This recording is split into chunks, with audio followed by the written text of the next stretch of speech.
Immediately this caused drama. Why? Because one of my detractors slash restreamers slash hate watchers slash internet stalkers, their name is like... We have a few topics to talk about today, okay? And so let's begin. The first one I want to talk about very quickly is Dragon Quest VII, all right? So here's the deal, what's going on with Dragon Quest VII Reimagined in the schedule. It's not doing great when it comes to engagement and support. And what I mean by that is attendance yesterday was good. We actually had over 200 viewers on YouTube, over 100 viewers on Kick. But all of the Kick viewers were basically trolling the game, claiming it sucked, it was too slow, it was boring. I hate to say it, but I think that's just more about the viewers complaining than the game. You know what classic JRPGs are like and what they play like. If you purposely decided to attend a classic JRPG stream just to say you don't like the game, I think that says you're an idiot. I'm sorry, I just do. I think that if you're here to troll on a game when you know what it is, makes you dumb. You don't go to a Justin Bieber concert if you don't like Justin Bieber, so why do you attend the JRPG stream if you don't like JRPGs? It just doesn't make much sense, does it? As for those who are there and enjoying it, that's great. All right, but it's not a ton of people who really seem to be enjoying the game. The thing is, I am. I love classic turn-based JRPGs. And from what I'm being told, like Cabal just said, the game is actually going to pick up a bit, the further in we get. Right now, we're only 6 hours in. Some people just can't get over the art style. Seriously, they can't. They're like, oh, the characters are like chibi looking, like their bodies are small, but their heads are big. Like, yeah, that's a typical thing in Japan. That's a typical thing in Japanese culture, and particularly in Dragon Quest. Until recently, like Dragon Quest 11, it's always been like that. Like, that's always been a thing in Dragon Quest.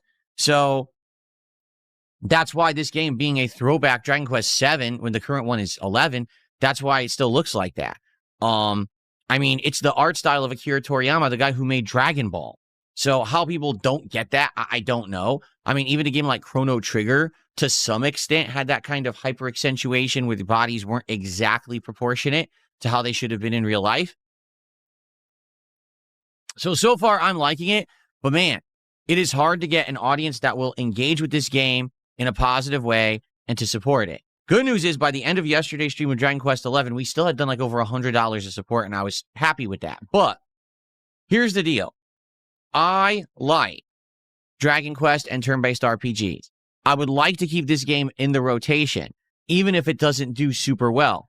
But that entails that all my other stuff continues to do well, right? So the perfect example here is yesterday, the Dragon Quest stream didn't do amazing, but the RimWorld stream way overperformed. We had great engagement and really good support. And it's like, well, if we're going to get that for the other game on the days when I'm playing Dragon Quest, then it's fine. You know what I mean? Like, it'll all even out. If Crizzle does well today, if Street Fighter does well tonight, if Hollow Knight continues to do well, then it's not a big deal that I have one particular game in the rotation that's not doing great. And that's how we can handle it moving forward.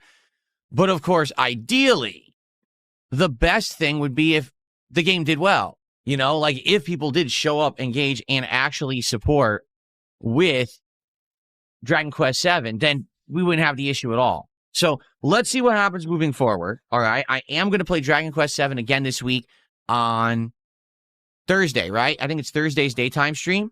So we will continue, and hopefully it will continue to get better. Maybe we will get more of an audience. I don't know. But let's see what happens. Okay, we're not going to go crazy. I'm not going to drop the game or whatever and be all negative about it. I mean, I'll be honest. I do wish I could get more people for it, but what can I do, right? Okay, some shout-outs to do, I think. Yes, so first we got a couple tips. I received a $5 tip from Clout Siphler. Let's go ahead and play an animation and see what Clout has to say. Let me get to my tips animations here.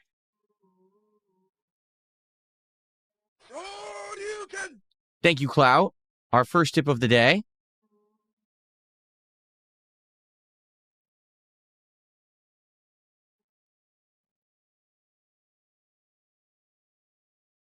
He says, happy Crizzle release date. I'm very excited to play and watch the game. If you enjoyed classic horror games from the PS3 and 360 era with a tinge of BioShock inspiration, I think that you'll enjoy the game a lot, especially for the price. Have fun.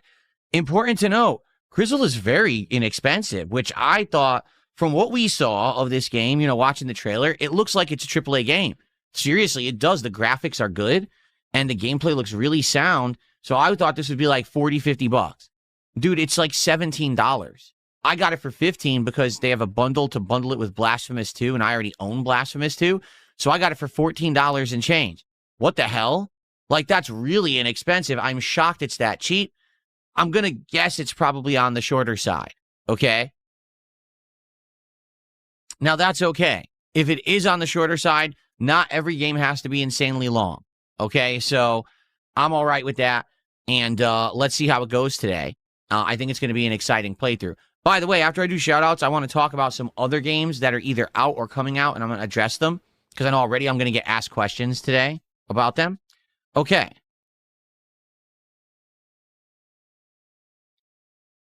Someone tipped $2.01, says, please don't give up on Dragon Quest VII. The game will get incredible in a few hours. Many are calling it the greatest JRPG ever made, rivaling Clear Obscure in writing. I don't believe that. Some people like it, some people don't.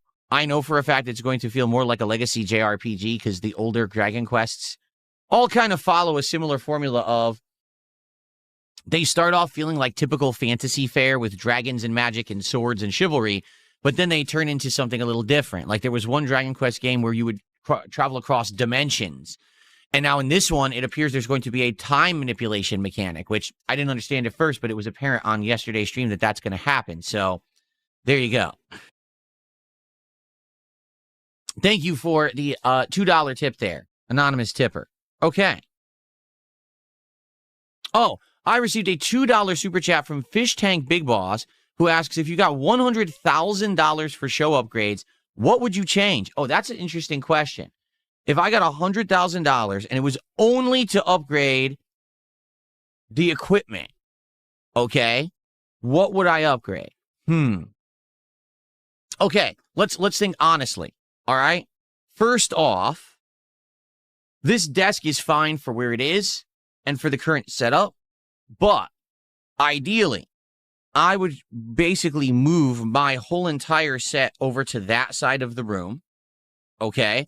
I would probably get a much better desk because this desk is not great. It's kind of a cheaper desk. So I'd probably get a more professional level desk that is bigger, maybe actually has the height adjustment feature that this one was supposed to have, but it was cheap. It wasn't ever going to work. So probably actually real wood instead of fiberboard. Okay, get a better desk. I would probably get a much better chair. This chair is just okay. All right, it's comfy, don't get me wrong, but it's not a super ergonomic chair. You know, they have chairs out there that are like $1,000 or more, and those chairs are meant for all-day comfort. They're really expensive. I would probably get a much better chair since I sit in this thing all day long, okay? Now, if I were moving the set over there to the other side of the office, I would probably redesign that entire wall. I would probably have it look very visually appealing, whether I get, more soundproofing or something that looks good. They have all these backdrops. You get wood. You could get ones that have, like, fancy actual, like shapes and things that bend the light well. So I would probably change the whole backdrop of that wall over there to look much better. Outside of that, honestly, I would definitely get another PC for capture and streaming. The reason being the one I have is fine, but when I bought it, I didn't realize the limitations. Like, I can't even put an internal capture card in that thing, which is stupid. Like, I thought I could, and I can't.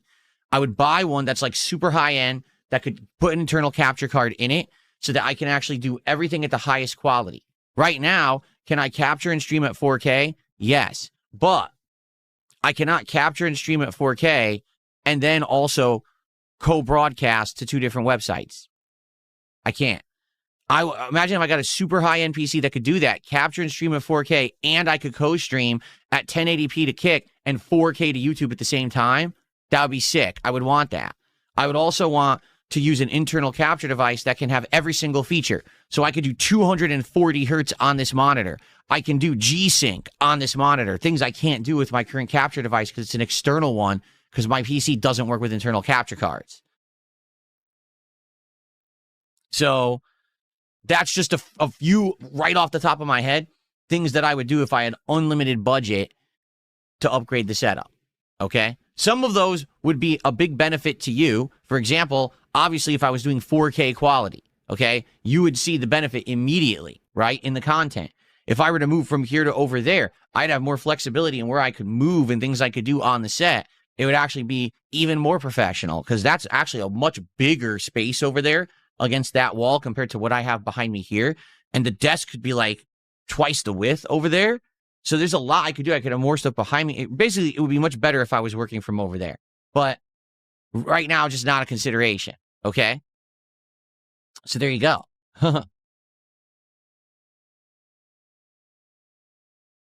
Very good.